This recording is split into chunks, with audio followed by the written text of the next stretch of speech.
Ang ganda-ganda naman dito, honey. Thank you, kasi tinupad mo yung wish ko na dito ako mag-birthday. Wala yun, honey. Ako pa. Hayaan mo next time.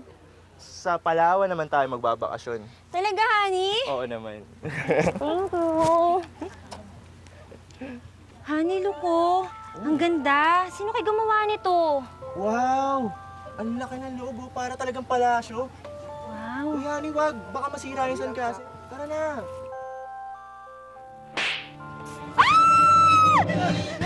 Mga derat! Hay! Trespassing kayo sa beach resort ko, no? Natakot ba? Hindi mo ba ako kilala? Ako si Chakadal. The one, the only. Ang laging ginagaya, pero di mapantayan. Na-miss niyo ako, na? Dapat lang. But don't worry. Dahil magkakasama na naman tayo para sa isang kakaiba, kaka-excite at kapanapanabik na summer katatakutan. At para sa ating buena manong pagtatanghal, ito ang kwento na.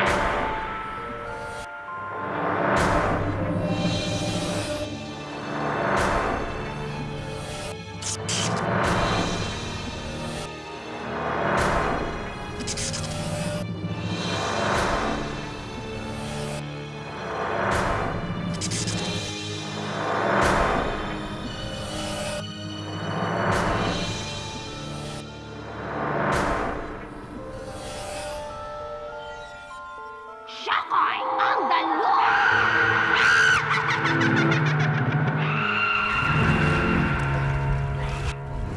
Sarap dito, no? Sobrang the best dito talaga. Anong oras pa tayo babalik? Hindi na, magkagabi na. Alam mo, delikado kasi magdidilim na. Delikado? Hindi naman ah. Alam mo, huwag ka na masyadong maraming tanong kasi ako ang taga dito kaya alam ko ano yung kwento dito sa lugar namin. So, Huwag ka na makulit, huli ka na. Alam mo, halik ka na dito. Umalis na tayo kasi magdidilim na po. monster. Walang monster dito. Kalokohan. Sarap dito.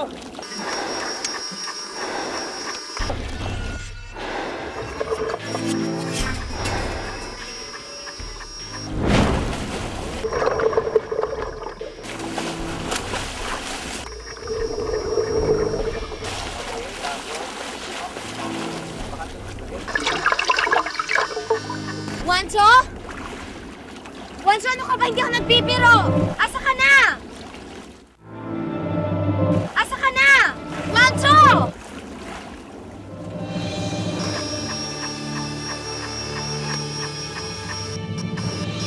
O ano? Eh di na-intriga kayo? Di ko alam kung ano ang mas intriga.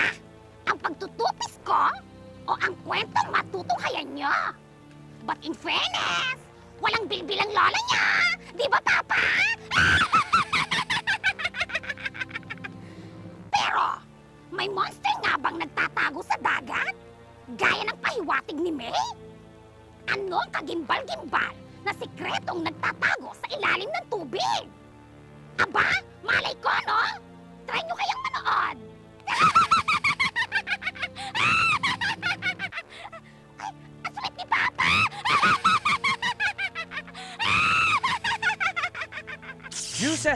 Juices, ma'am. For you. Don't forget the cellphone number.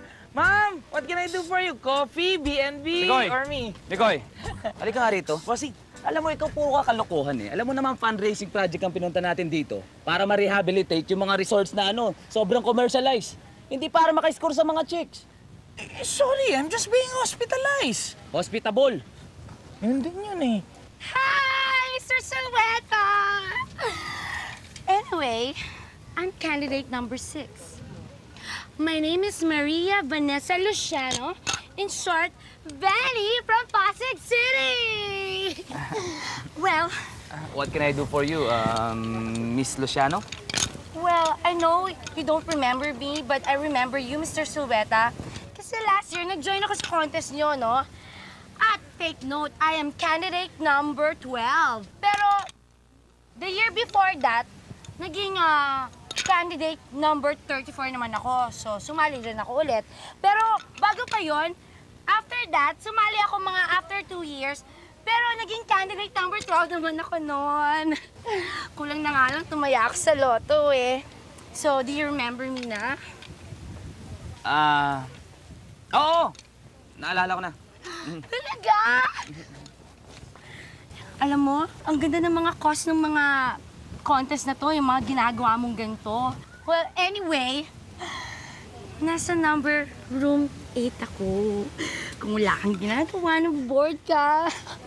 Ayun, punta ka na nga. So, I'll see you, ha? Hey! Hay, ako, mga girls! Tara na! Swimming na tayo! Alay ko! Mikoy, narinig mo ba yun? Ba't? Tama! Positive ka ng dilig, bossing! Punta ka daw sa room number 7 niya! Ano ko tanga? Room number 8. Ikaw puro ka mali eh. Tsaka isa pa, hindi tayo pwede makipag-socialize sa mga contestant ha. Alam mo, tsaka isa pa.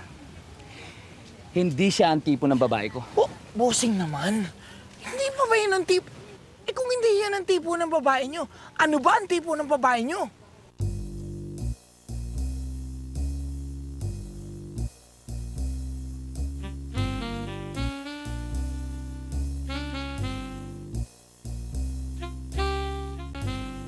Mikoy, sino siya? Wow! Bossing, yan ang tipo mong babae? Aba, eh mukhang puno ng balete na pininturahan ng graffiti. Gago, hindi yan. Yung nasa likod. Positive, bossing! Positive!